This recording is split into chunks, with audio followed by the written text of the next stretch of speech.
The second annual I Am Her Feminine Hygiene Drive, supporting young ladies from Ghana, Africa in need of everyday essentials and feminine hygiene products, was a great success. Thanks to the generosity of our community and organizations like Period.org, Muskegon Heights Public School Academy, Confident Cosmetics, Muskegon Heights Alumni Chapter of Delta Sigma Theta Inc., and everyone who made a contribution. Hundreds of young ladies and village members received essential items. The community made a lasting impact with more than 10,000 sanitation items donated. If you would like to help, donations can be made year-round by dropping off items in the donation shed at the Mays and Wright Media Center, located at 1877 Peck Street, or making a contribution to paypal.me/1037thebeats. For more information, call 231-727-5007. Thank you for supporting I Am Her Foundation.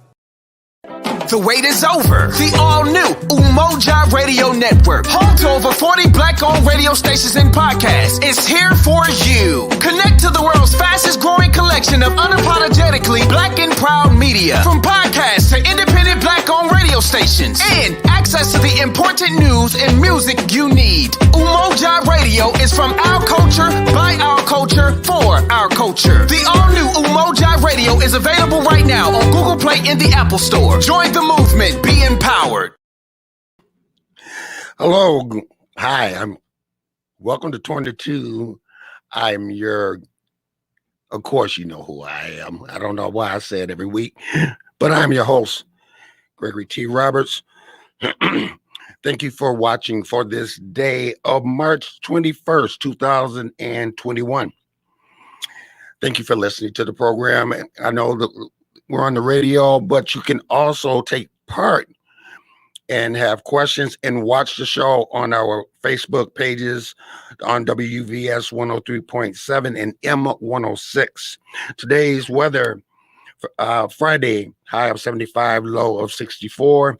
Tomorrow, 40% chance of rain, high of 75, low of 59. Sunday, cloudy, 75, low of 57. And Monday, 40% chance of rain. And looks like we're in the 70s from now on. And I want to just talk a little bit about the commercials that you saw. Thank you for giving for all the things we were able to send to Africa, but we need more female products. But we also need pens, paper, erasers, anything, school supplies, so the kids over there have an equal chance of learning. You can call here, talk to Big Rob or Lady J at 231-727-5007. Let's break the glass and get rid of the smoke and get to the truth. As I've been saying, Prince said that truth is the new minority, because nobody's telling the truth. All of you receiving is lies. The virus was hard on this country and still is hard. I know people right now today, friends right now, that are still getting the virus. And so, but what you don't know, or we have spoke about, is domestic violence numbers went up like crazy. And I just couldn't sit up here being a survivor of domestic violence and not say anything.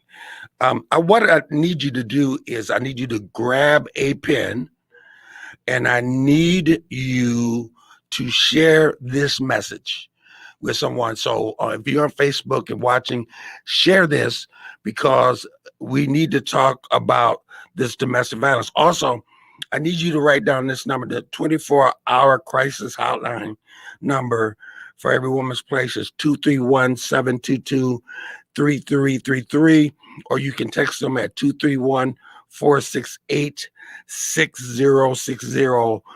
Our guest today, Every Woman's Place has been an organization that has been serving Muskegon since 1975, and I have to get some people to help me here. Welcome the new executive director, Kim Dimmet. How are you doing? I'm doing well, thank you. And let's get Elisa, oh, I'm gonna Hooper. Hopper. I did it. I owe everybody dinner. I owe everybody dinner. Hopper. Too much pressure over here. Welcome to the show, ladies. Thank you. Thank you so much. We are really thrilled to be here. We feel it's so important to be able to share our mission and our services with the community, especially following this pandemic and all the time when anyone is suffering from abuse, assault, or violence. Mm-hmm. I think the most important thing you said, anyone, because you not only do you serve women, but you serve men and teenagers as well, correct? That is correct. Any survivor of violence, men, women, children, youth, our services are for all. Okay, let's get down to our questions. What is the history of the agency in this community? Well, I'm going to jump in. The agency was started in 1975 as the result of a workforce development grant. It was a small group of women fighting towards the women's movement, and they obtained the grant. And once they started implementing it, they realized that there were underlying barriers to women being successful in the workforce, and a lot of those had to do with abuse that they were going through. And so they shifted gears and became what we are today, an organization that helps survivors of domestic and sexual violence. Kim, would you, for our listeners and the people that are watching on Facebook, would you tell people a little bit about yourself? Sure. I came to the agency October 2019, just before the pandemic. So in a lot of ways, I am new to the agency because we're just now starting to get out and make those connections. But I started my journey down this path about 7-8 years ago. I worked for an agency in Galveston, Texas, where I started volunteering in their shelter and teaching the individuals in the shelter job skills and resume writing and training. And it caught, it stuck, and it became who I am today. So you and I have a similar background with job developing and resumes and stuff like that. So we have something in common. Elisa, how about yourself? Well, I come to Muskegon by long way around from the Detroit area, passing through Germany on the way. My family had the opportunity to be overseas in Germany for a number of years. And then we decided to come back here and make our home in Muskegon. And while I was trying to find my place in this community, I did a good bit of volunteer work for Mona Shores Public Schools, for TEDx Muskegon. I was looking for my spot. And everywhere that I went in Muskegon, people would say, "Do you know Every Woman's Place?" They really do good things. You should really support Every Woman's Place. Yes. Don't forget to donate to Every Woman's Place. And so, of course, I really started to think about it. I joined the team in 2019 in March, just ahead of Kim, in fact. And with 2 daughters, I just really feel that this work is where I can be and make a difference in this community. For women, but also obviously for men, children, anyone who has survived assault or abuse. So I think I'm the senior. I remember when Cheers and Chocolate was wine and cheese. That's quite a ways back. It's been ongoing for a long time, and Cheers and Chocolate is one of the favorites in this community. And obviously, we are always pleased to work with our community partner, the Culinary Institute of Michigan. Their student chefs are the ones who create all the delicacies and help manage the pairings of all the alcohols and wines and spirits. So that's lovely. This year was a little bit different for Cheers and Chocolate, and the year of the pandemic, there wasn't a Cheers and Chocolate. So we're really glad to begin to be seeing something coming back, getting a little bit more back to normalcy. Okay, let's get into details. Why is what you do important to the community? Well, it's not that it's important to the community. We are the community. Anyone can be affected by domestic or sexual violence. They are our mail carriers, bank tellers. They are the teachers in our classrooms. They are the youth in church youth groups. They are our manufacturing workers. They are students and children in daycares and classrooms. Anyone, regardless of their age, their gender, their ethnicity or race, anyone can be affected by violence. And it doesn't have to be direct violence. It can be indirect. You experience that in your home as a child, and that's going to impact you. And the statistics are clear. 42% of Michigan women and 23% of Michigan men report that they have experienced intimate partner rape, stalking, or violence. It's important to recognize that it's across the community, across all levels. And so that's why we're here to help heal from that. Now, whoa, give me those numbers again. Give me those numbers that you just said, because that's important that people know. 42% of Michigan women. But that's what's reporting. Yes. A lot of people are not reporting. Correct. There's a large number that don't report. A couple of years ago, we looked at the sexual assault numbers for Muskegon County, and when only 3 out of 4 sexual assaults is reported, that number really skyrocketed. We went from, reported 300 or so cases to upwards of 800. That's a huge number. That is a huge number for just sexual assaults. Wow. Incredible. I know I said earlier that the virus has been tough. How tough has it been with domestic violence this year and last year? Yeah, and one thing I started to say, Greg, when the pandemic came around and the governor called for basically self-quarantining and isolation, is the things that we had to do as citizens of the community. Domestic violence survivors have been doing for years. They've feared about their health. They were isolating, because that's how an abuser controls their victim, is through isolation. And then they also worried about their financial future. So the things that domestic violence survivors had been dealing with for years became a reality for a lot of people in our community.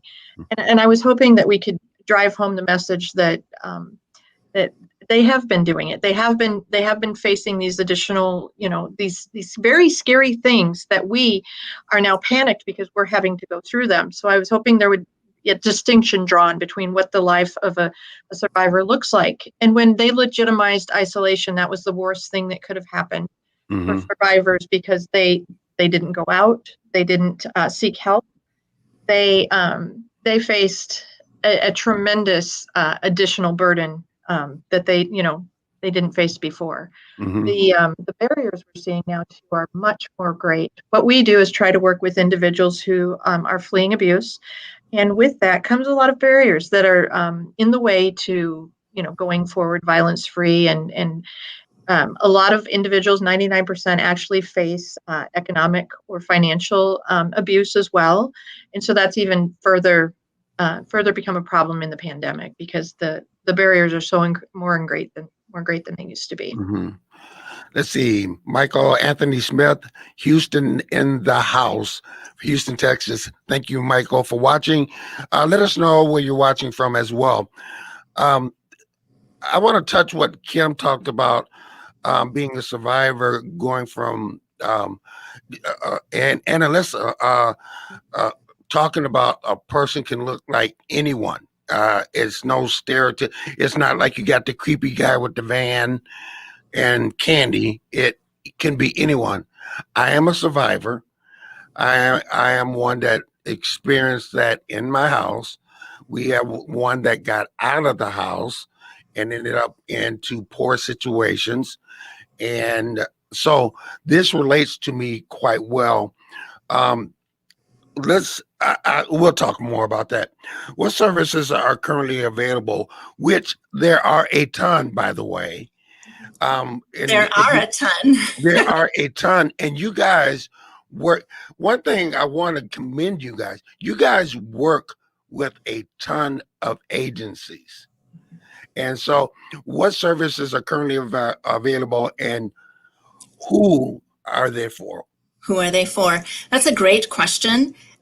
First and foremost, we are crisis response for this community. our 24/7 crisis line, which is on our website, on our marquee, on our marketing materials, 231-722-3333. That crisis line is available 24/7 and staffed by experienced crisis aides. We also field 2 crisis response teams, the domestic assault response team and the sexual assault response team, both of those countywide and in collaboration with law enforcement and health professionals. And then obviously we have our walk-in crisis services during the week where people can just come right to the agency and talk to an advocate right then and there about what they're experiencing. Are they fearing for their lives? Do they need to make a safety plan to leave the home? Have they just been assaulted? All of those things we respond with that crisis support. Our emergency shelter serves the same purpose. Folks who need to flee, who need a safe and secure place can enter a residential crisis center. But aside from all of that crisis response support, we also do parallel services, helping people after the initial emergency has passed. So counseling, legal advocacy in the courts, health advocacy, getting people to the appointments that they need to do, education, financial literacy. All of these are critical to a survivor getting back on their feet. Mm-hmm. Wow, you just laid down a lot of heavy stuff. I'm going off script for a second because there's a woman or a guy or children that are watching this show right now. Sure. They're being told by a spouse or someone that you're no good, no one else will take you, you made me do this, it's all your fault, all the things that I know I've heard before. What do you say to those individuals that stay in domestic violence in that environment? Sure. I think the first thing they need to know that it's not okay. Or is it never okay? It's never okay. Never. It's never okay. It's never their fault. And help exists. I try to mingle with our clients and learn and talk to them and, be better at my job. And one of the things I always tell them is don't be so hard on yourself. Abusers are very good at what they do, but there is help. It's not you, it's them. And that their strength, they are so, so incredibly strong that they do have it within them with the help, that we provide and the community provides to break free from that. There is there's a pot of gold on the other side. Just, walk with us and we will help you get there. Mm-hmm. A lot of folks may not realize that with our services, you don't have to be one of the folks who needs to enter the emergency shelter. Mm-hmm. You can access our supportive services, the counseling, the legal advocacy, all of that can be for and is for people in the community at any time. And it's always free of charge. You do not have to be in our shelter to benefit from services if you've suffered violence, whether from yesterday or from years ago. Matter of fact, on your webpage, you can connect with somebody right away. Yes, That's that was right. That was a result of the pandemic. So we did set up a chat and a text feature so that individuals who might not feel like they can leave the home in the pandemic could still reach out and receive services or support, a safety plan over the computer to be able to become more safe. That safety, how important is that safety plan? We had one. Sure. And the safety plan was when my dad left to go on a trip, the next thing we knew, it was like a whistle blew, Mm-hmm. and everything that wasn't nailed down was loaded in the truck. Sure. And the next thing, we left Muskegon, and the next thing I know, I'm in Washington, D.C. How important is that exit plan? Well, it's very important because statistics show that around the time of fleeing violence is usually when the abuser will become the most violent, either right after or right before if they sense something is going on, because the individual is losing power and control. And that's the whole idea around abuse, is that they have that power and control. And if they start to lose it, it's not a good situation. So safety planning is at the very crux of everything we do. A lot of survivors aren't ready to flee by the time we come into services with them. Sometimes they're thinking about it. They need support. They feel like they can get through it with our support. It takes a domestic violence survivor an average of 7 times before they finally leave. And so we realize that and recognize that. But in the interim, we need to help create a safe environment for them. And that comes with planning. In my particular case, the doctor of my mother told my mother that 3 things were going to happen. He was going to kill her, she was going to kill him, or the third option is not, either way, it's not going to be good unless you leave. How important is it to get with someone that will tell you the truth and to help you to say that, you're in a bad situation and you need to do something? It's very important. We realize that everybody's at a different place when they come to us or even before they come to us. And so we try to meet those individuals where they're at. They don't always want to hear what we have to say. And that's understandable because we're, in essence, countering what they've been told by the person that supposedly loves them. So it's very important that they come and they learn what it could be and all of the services that could help them. And when they're ready to hear that and when they're ready to go forward, we are here. And we're not going anywhere. I need to, you're preaching good here. We need to pass the plate. I think you need to repeat that it goes against what the person is telling them. Yep. And a lot of the times they don't want to hear it. Absolutely. It's not so, it's sometimes it's a switch that can be flipped, but sometimes it's just they've heard it for years and years and years. And it's very difficult for our staff and us to reach them and to bring home the message. But we're here to keep repeating it as long as they need to hear it. And when they're ready and they start questioning it to the point that they're willing to open up their heart and their mind, we're here. And we're here before that happens and we're here after that happens. That's how I see a light bulb above your head. You got more to add to that. We just like to say choose courage. It's one of the hashtags that we use on social media. It's when that person reaches that point that they know it is time and they gather their strength that's inside of them. They choose courage and they make the change for themselves. It's self-love. It's courage in the face of huge barriers, obstacles, huge emotional struggle. Mm-hmm. It takes true grit and strength and that courage to say, I am done with this and I am choosing something new. That's good. Now, how important is it that if you didn't succeed this time, that you keep continuing to try to get out of that bad situation? Yeah, like I mentioned, it takes 7 times, and that's average. So some take more, some take less.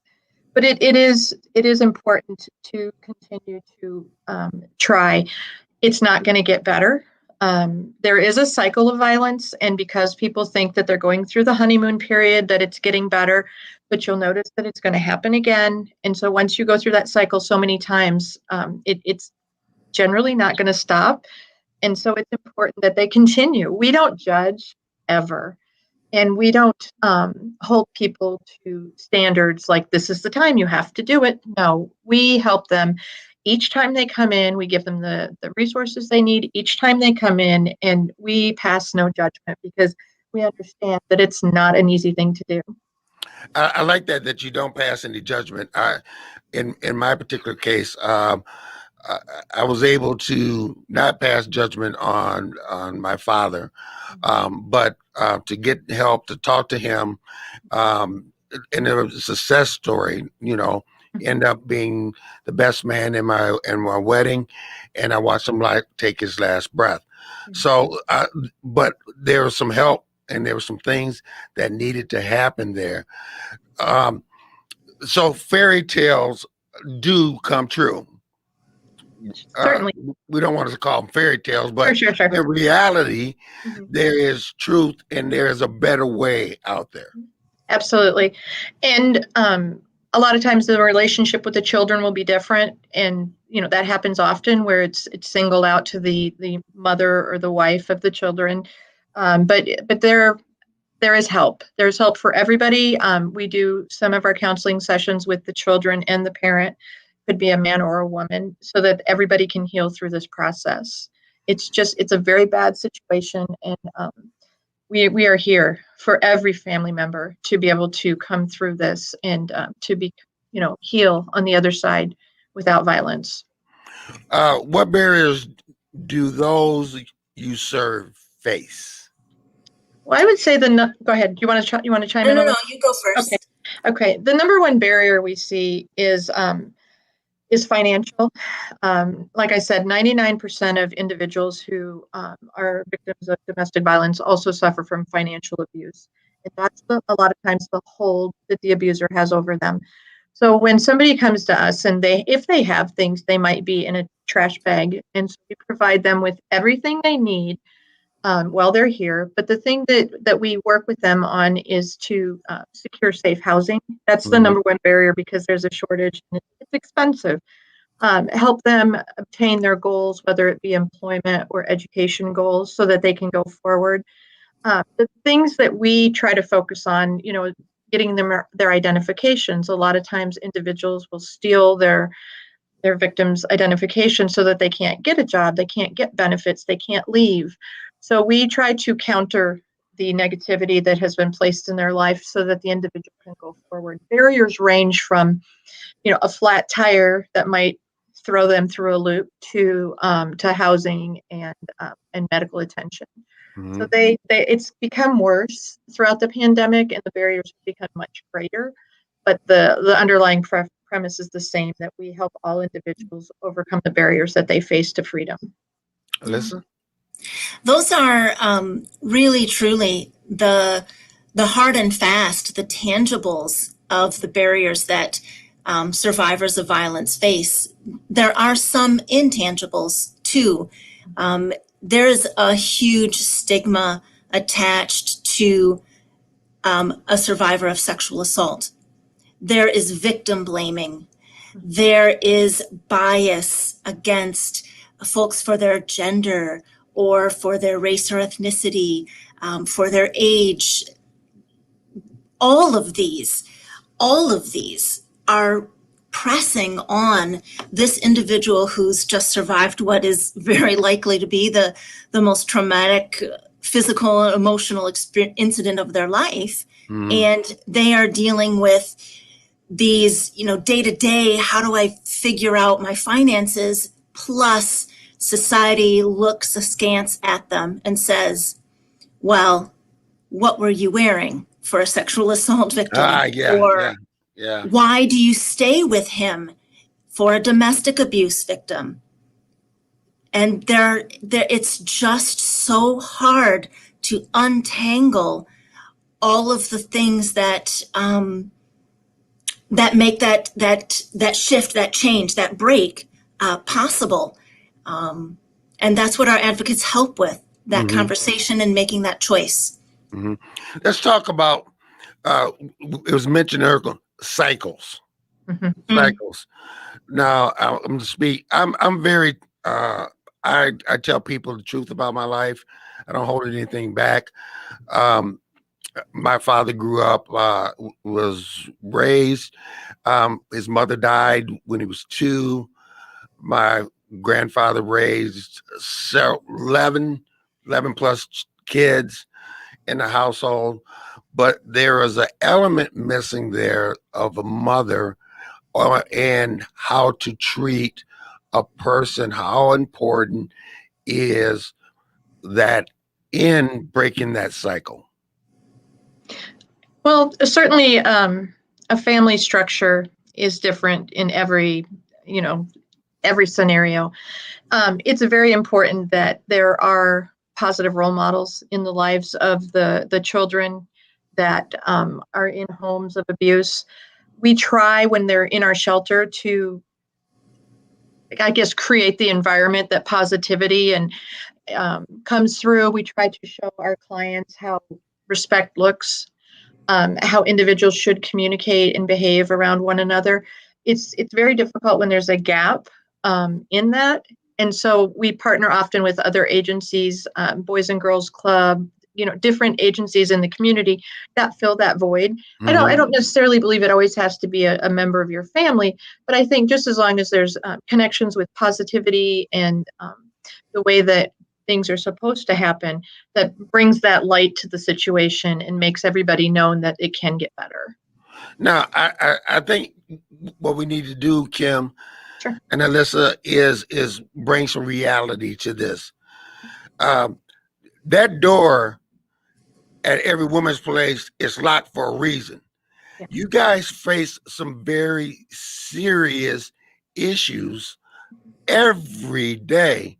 Did you expand and talk a little bit about that? Sure. Well, we're always prepared because we understand that the individuals that are fleeing abuse are making an abuser very angry. And we are the ones who are, in essence, causing that to happen and to make them safe. And so we do have a limited number, but we do have individuals who approach our facility and are angry. And so we have excellent relationships with the police department and our local, law enforcement folks to make sure that we can maintain that safety within our building. Mm-hmm. Elisa? Sure. It can occasionally be off-putting to a person who perhaps hasn't visited our building before to come up to the front door and need to buzz and be let in. But we are extremely protective of those we are caring for. They are here for safety. They are here for comfort, for security. And we take that very, very seriously.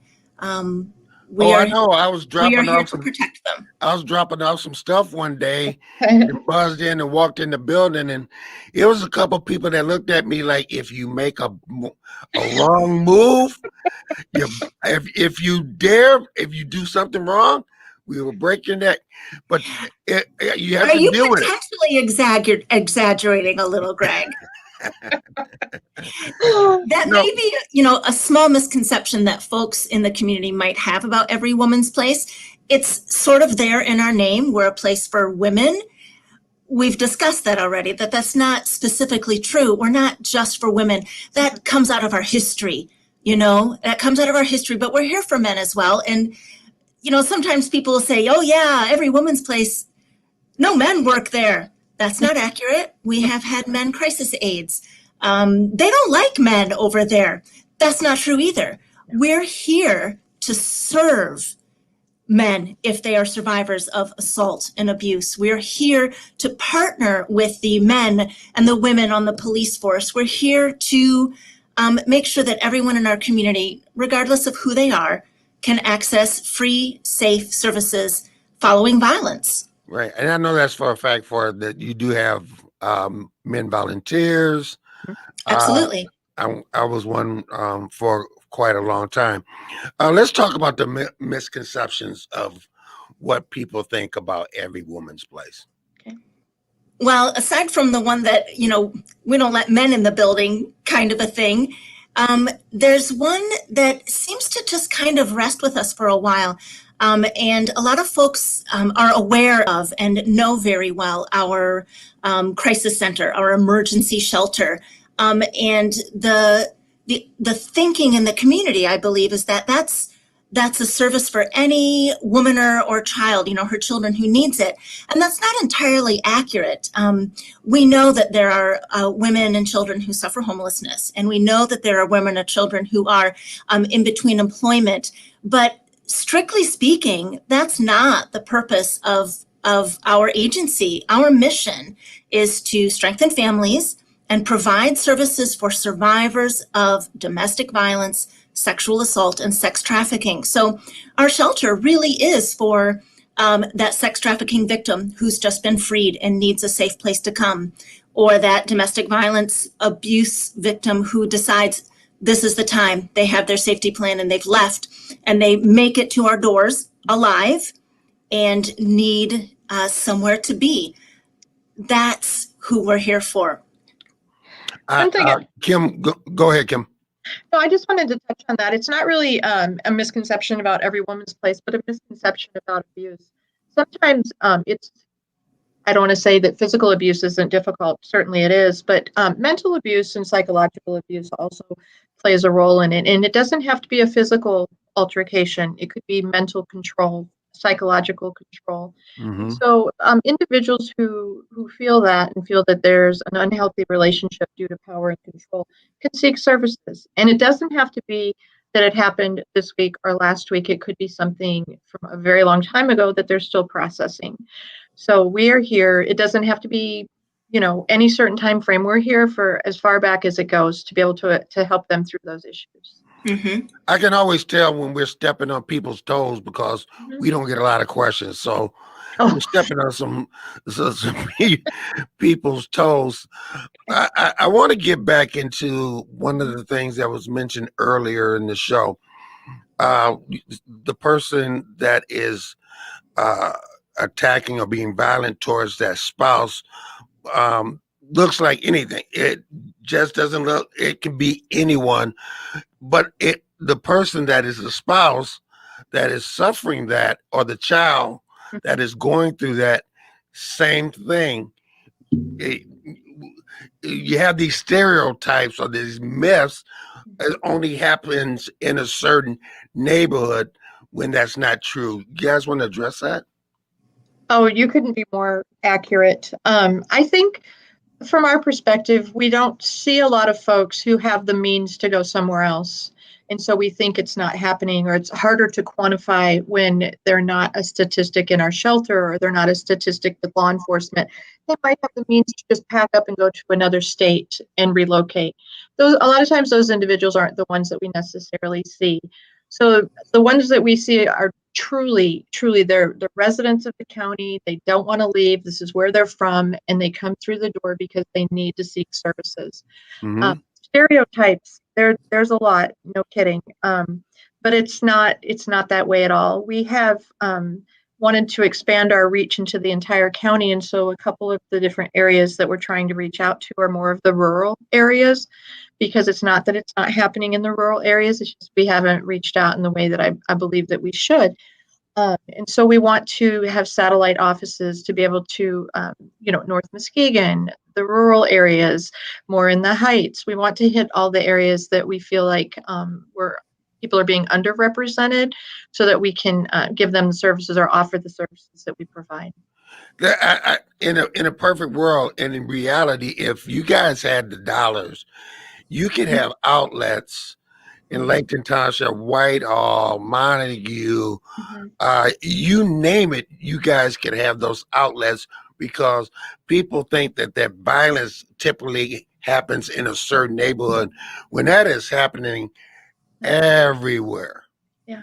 Yep. We have done the work to have those outreach locations. Unfortunately, we did that work right ahead of the pandemic. So we were really proud to open 2 satellite locations in March of 2020, and then promptly 2 weeks later, close them. But in locations where people can access us more easily, closer to where they are. It's all about that idea of meeting a survivor where they are, not making them come to us, because we already know of the barriers that they face. We already know it's difficult. When their gas tank is always kept on quarter full, they can't get very far. And so how are they going to get way over here if they live out in, I don't know, Ravenna or whatever? We are working really hard. And in fact, folks might see around the community our billboards around town, talking about who we are, what we do, who can access our services, including the new support groups that we've been pulling together. They're run virtually, so people from far and wide can join in and get support for sexual assault survivors, domestic assault survivors, and then people who are parenting after domestic violence. We offer all of these. There's more information, of course, on our website. Another misconception is that every woman's place is anti-family. Oh, not at all. We, as a practice, do not bring the perpetrator in on counseling. We do not bring the perpetrator in for help because that's it to us. That's a conflict of interest. But there are programs in town that do that work to help the individual who is the abuser to become better, I guess you could say. But no, we are not anti-family. We would love it if there would be a positive ending. Unfortunately, that's not our focus. Our focus is to make the individual who's been abused whole again and to provide them the help that they need to be able to make relationship choices that are focused on them. Now, I see and we're going to give people later your website, but on your website page, there is access to any service that one may need. So can we talk about some of those services again? Because I was amazed how much you guys have grown since the years that I've had the chance to talk. But since Mary McDonald and Sue Johnson and all that, it's been a long time for me. Sure, certainly. Elisa's been really good about populating our website. So we have obviously our core services inside our walls that we can provide, and number one being the safety of each individual. But the community, when I moved here not quite 2 years ago, I was so incredibly impressed with the level of services that are in the community that support survivors. There's most anything, and we have staff who are excellent at walking that path with survivors so that they can get the resources they need to go forward violence free. I noticed like you work with the schools, you work with the prosecutor's office, you work with hospitals, you work with mental health. You guys, how important is, instead of reinventing the wheel, getting together and just you got something over there that is special and we have something over here. Why don't we collaborate and bring something together? Yeah. Absolutely. That's what I feel is the premise for what we're doing. We don't have all of the answers, but collectively we have 99% of them. So we're always looking for opportunities. You spoke earlier before the show of the Hope Project. They deal with individuals who are vulnerable to sex trafficking. And if they find somebody, we can provide them the safety in our shelter. So we constantly are looking for those connections so that we can help individuals without nonprofit boundaries, if you will, to be able to bring home the services that are necessary. We don't have any predisposed notions. We're here to help everybody with every resource we can bring to the table. Now I want to get to this question, then we'll go off script. How can the community get involved in supporting Every Woman's Place? That's a great question. There are so many ways someone can support us. Most often people will say, well, I don't want to give financially necessarily. Can I donate things? Yes, you can. And what we have been working really hard on is making sure that things that we are receiving as donations really fit the needs of families. And so rather than having donations come in and then setting them aside and hoping and waiting that we think we're going to have somebody who may have that use, we're reversing that. And folks can go right to Amazon Smile, which donates back to nonprofits a portion of proceeds. They can go right to Amazon Smile and they can find EWP's charity lists. And currently, we've got lists on there that are not just our shelter needs, the basic hygiene items, personal products, linens, all those things that the shelter basically needs to run, but also things that specific client families need. So when you want to make a difference for a family in the community, please go and find our charity lists on Amazon Smile and choose some items that will be shipped directly to EWP. We'll get a little bit back. You're going to feel good, obviously, doing it. And you know that your item can be used right away by someone who needs it. Mm-hmm. Aside from that, folks can always volunteer. Lots of organizations, student organizations, church groups, whoever it might be, they want to do projects and stuff. And they might not realize that we actually have to have volunteer hours to receive some of the grant funds that we get. If we don't have the volunteer matching hours, we don't get the funds. So please do approach us for special projects, garden work, painting in our building, redoing client rooms, revamping our dining room, whatever it might be. We've got room for you.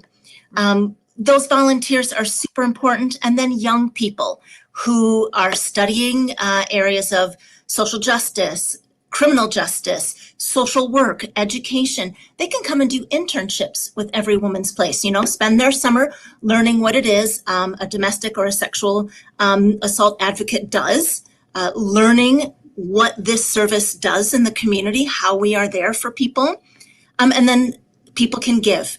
All of that can be found on our website. Right now, we can use the funding to keep our programs going. The pandemic has been a struggle for most nonprofits in the area. And though our community is banding together, we're recognizing that we're not going to achieve anything by being siloed. Mm-hmm. Different organizations doing different things. That net is coming together. With our partners, with our collaborators, and we need those donors in there too to make that net strong for all the survivors that we serve and all of those who are in their lives, right? Because a survivor is not a single person. That survivor can be a parent. That survivor works in our businesses. That survivor goes to church, moves in our community, and they deserve to move freely and to be complete in the community. Mm-hmm. Now, I want to talk about, used to be just Webster House, but now it's Webster House Youth Services. That actually does no longer exist, unfortunately. It was a wonderful program in the community, and I know that people love it. In fact, talked to one of our staff who've been here a long time just yesterday, and he said, yeah, that's where I started with Webster House. That program had to be closed. It wasn't earning what it needed to earn. It wasn't staying in the black. And it's sad to see that go. But of course, we connect families who have children and who have youths to the services in the community that do provide those services. Step Up, in fact, is one of those, I believe. So although it does not exist anymore, you still work with youth. Absolutely. Yeah, absolutely. Yeah, we do. We just do it in the context of domestic violence and sexual assault when it's a familial issue. That's when we get involved. But we do have close relationships with the Child Abuse Council and, like she said, Step Up and some other agencies in town.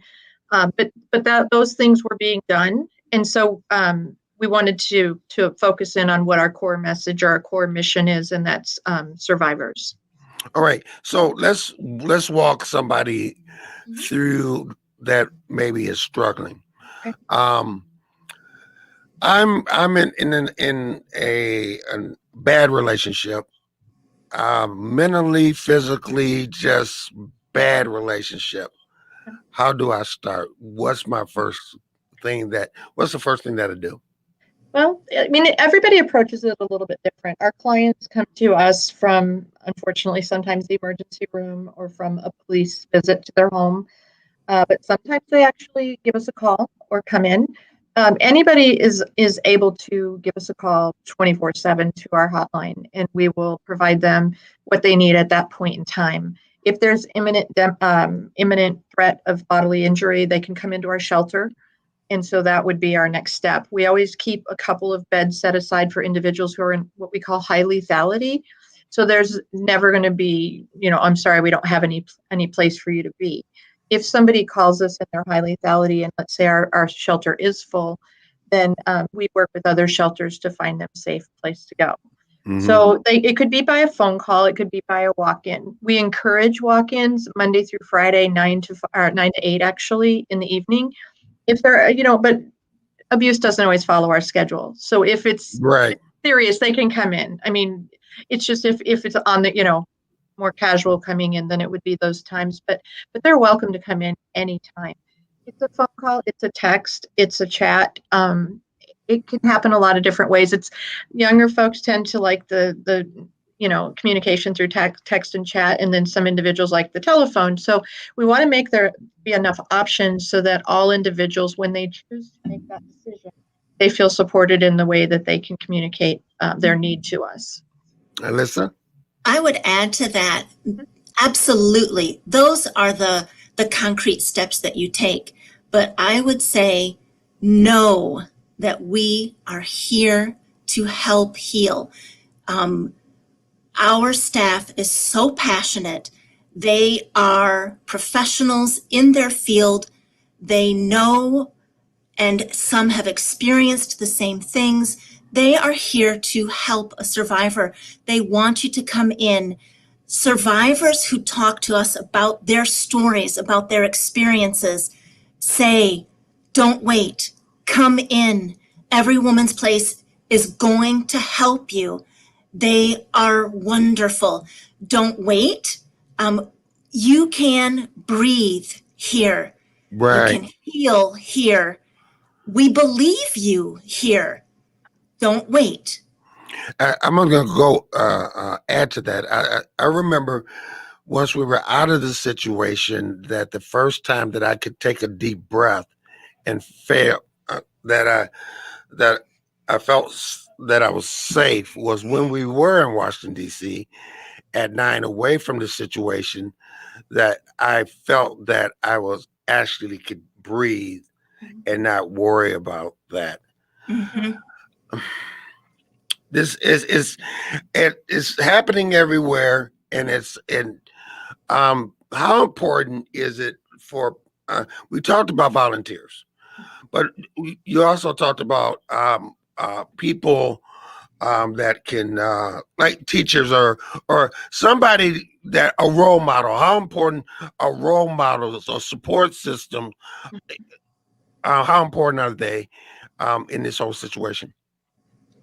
That's a great question. Those volunteer positions or roles that we have are not only those projects that I mentioned. Of course, they are things like foster grandparents or somebody who's helping a mom build her resume for her first job outside of the home, or maybe they're coming in and teaching what they know about balancing a checkbook or how to parent after domestic violence. Those folks, those teachers, those retirees, those youth group leaders are people who can support a survivor. And it's that direct support, and that really pulls a lot of folks, that really speaks to them because they know they're making a distinct, impactful difference right now with this person right in front of them. Kim? No, I just wanted to add to that. I think a lot of times people who come to here have been so incredibly isolated and shunned, both at home and they feel in the community. But it's our goal too to reintegrate them in society in a positive way and expose them to what can be. And so the volunteers, a lot of times it's so important that they see an individual representing the community. And then when they go out into the community, they feel like they have an in. They feel like they're supported in that. And so that's a big goal of ours. So we encourage, Elisa had arranged to pass a bread baking lady to come in. We have individuals who come in and teach art classes, all these individuals from the community, because I want our clients to go forward knowing that they're supported in the community. And so that starts with us, I believe. Mm-hmm. Wow, I'm just shaking head because it's just bringing back all kinds of memories here. So I can volunteer. Mm-hmm. I can definitely take out my checkbook. You won't deny that. Yes, Absolutely. I can speak truth to that person that's going through that. Mm-hmm. Any other suggestions of what can be done? What can I do? What can our listeners do if they know they have somebody going through that? well, it could be they know of us. We try to make it a point to drop off brochures and to reach as many people as we can. This episode is one example of what they can do. Listen to this. You now have this knowledge. You can spread the knowledge. You know that we don't pass judgment. Everything is is done completely in confidence. It's free of charge.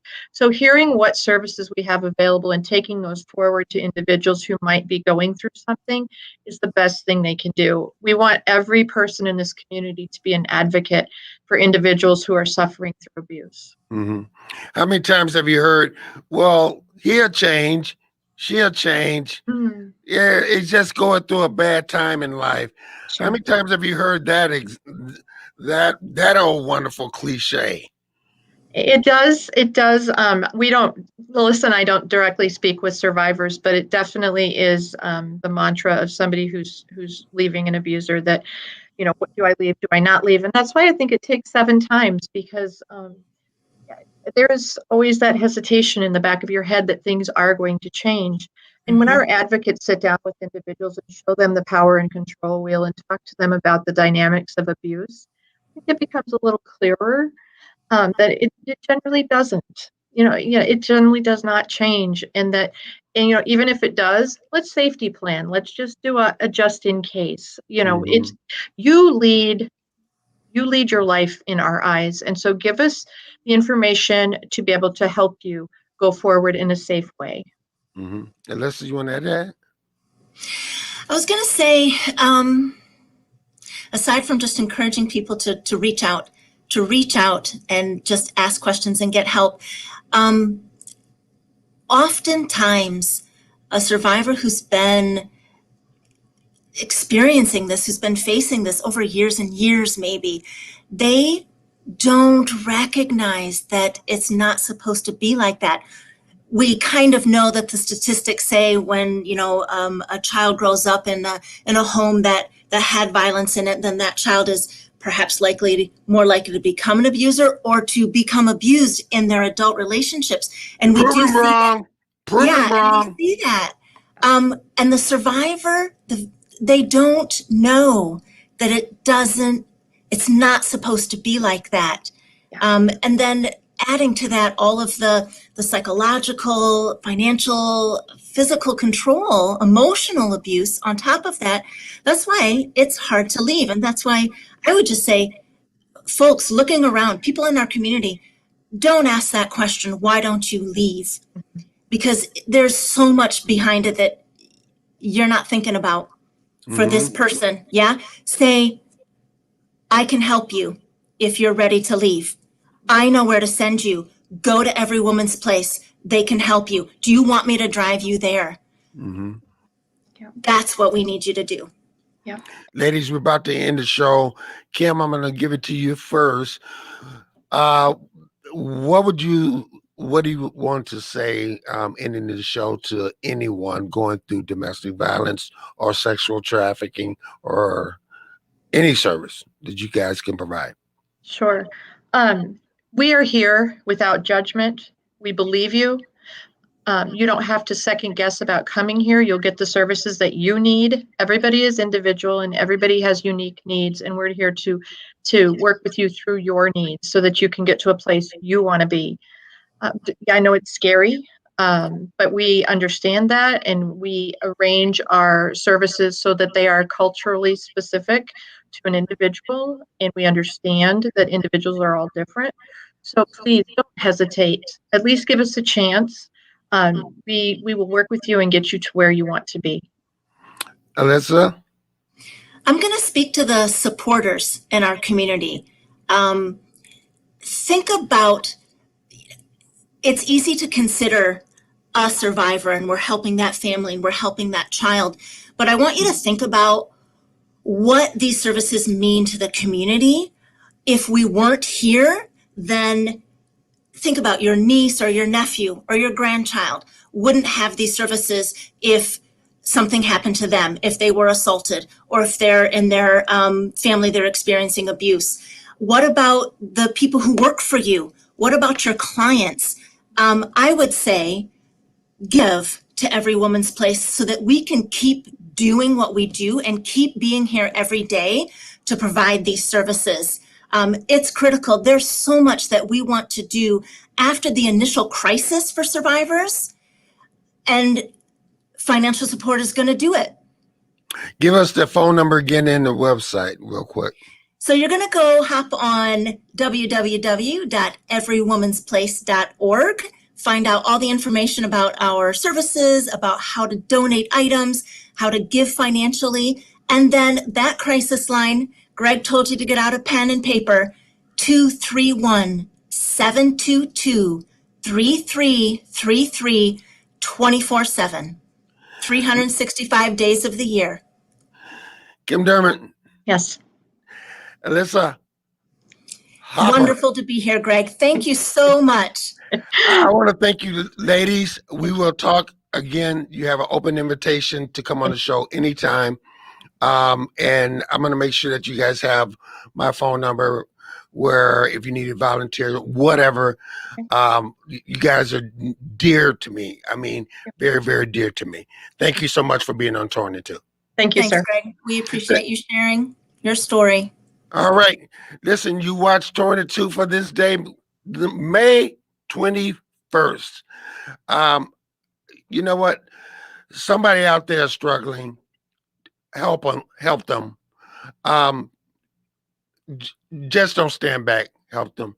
You take care. God bless. I'll see you next week on Torn in Two. The wait is over. The all-new Umoja Radio Network, home to over 40 Black-owned radio stations and podcasts, is here for you. Connect to the world's fastest-growing collection of